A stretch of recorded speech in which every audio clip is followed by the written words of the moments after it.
Bonjour et bienvenue dans The Marmite. Aujourd'hui, on va chez Mathieu qui nous propose sa recette de parmentier de bread et c'est une recette complètement végane. Allons voir ça. Bonjour à tous, bienvenue chez moi. On y va?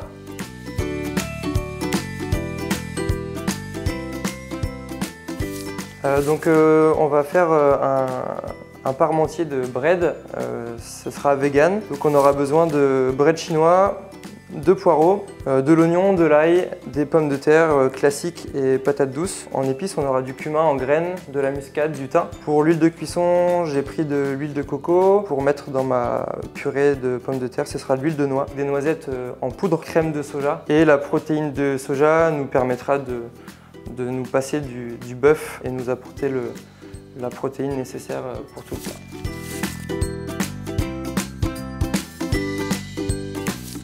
Pour information, vegan, c'est vraiment sans aucun aliment d'origine animale, c'est-à-dire ni viande, ni poisson, ni œuf, aucun produit laitier et on retire aussi les matières grasses d'origine animale. Végétarien, ça va être du coup un autre régime où on va retirer plutôt la viande, on peut conserver le poisson et ou bien les œufs et souvent on garde aussi les produits laitiers. J'ai mis les pommes de terre à chauffer dans l'eau bouillante. Je garde toujours la peau, ça évite qu'elle noircisse pendant la cuisson. Donc là, je vais éplucher mes oignons. Mes poireaux, je vais éviter de garder la partie verte. Et pour les breads, à l'inverse, je vais utiliser plutôt la feuille.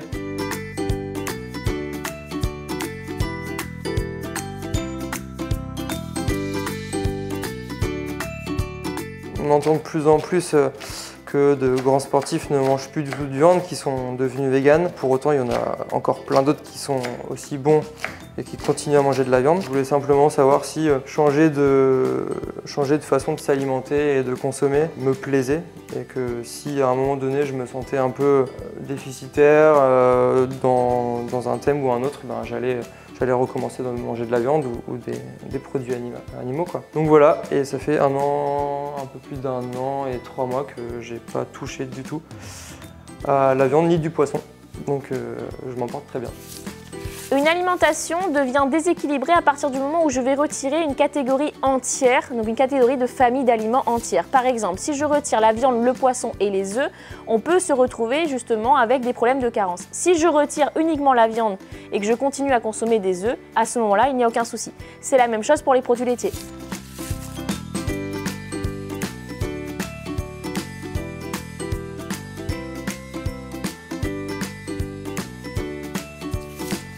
Voilà, j'ai fini de découper tous mes ingrédients. On va pouvoir partir en cuisson. On va d'abord mettre les oignons, ensuite les poireaux, l'ail et on pourra à la toute fin mettre notre fricassé de bread et ensuite partir sur la crème de soja et les protéines qu'on laissera gonfler dans la sauce.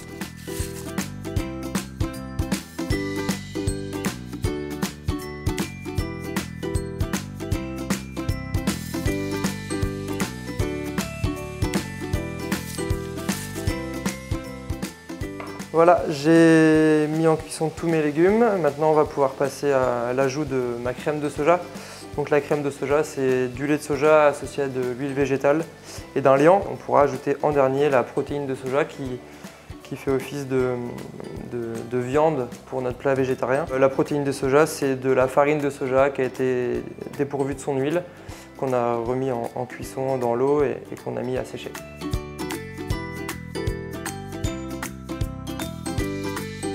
Quand elle a gonflé dans une sauce ou dans de l'eau bouillante, elle a un aspect un petit peu moelleux, comme du bœuf haché. Voilà, on va laisser mijoter un petit peu.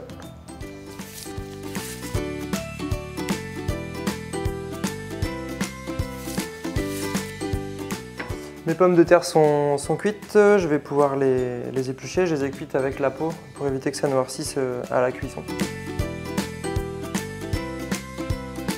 Des compléments, il y en a juste un seul finalement, c'est de la vitamine B12, c'est la seule vitamine qu'on ne retrouve pas dans le végétal. Les carences arrivent souvent plus tard, donc voilà, j'ai préféré directement, c'est sous forme de fiole, une fois par jour.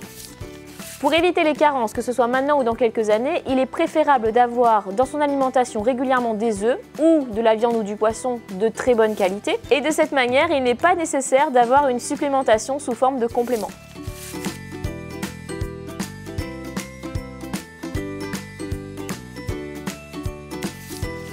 J'ai fini d'écraser mes pommes de terre, je vais pouvoir rajouter un petit peu d'huile de noix, de la muscade, de la noisette en poudre et un petit peu de sel.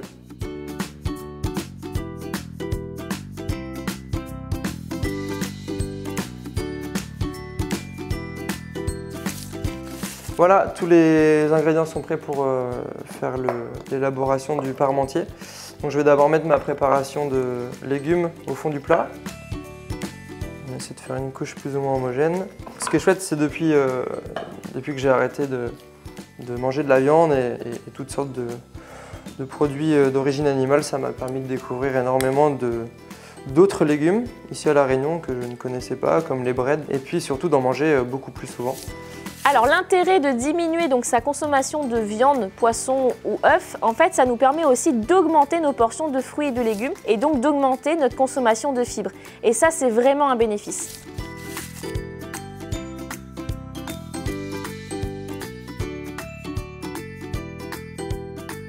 Et voilà. Hop, on va pouvoir mettre ça au four pendant un petit quart d'heure, le temps que ça réchauffe et que ça gratine à 180.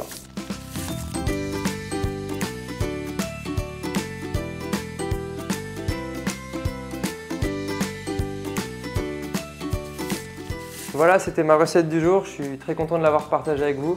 J'espère que vous aurez l'occasion de la tester à la maison, avec ou sans protéines de soja. C'est tout aussi bon. Merci à vous tous.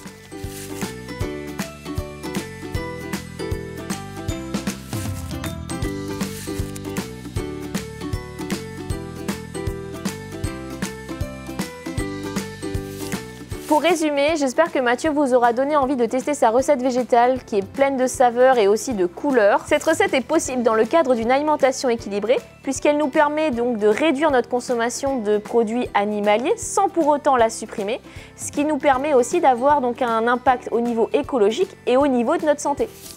Bon appétit et à bientôt dans votre marmite!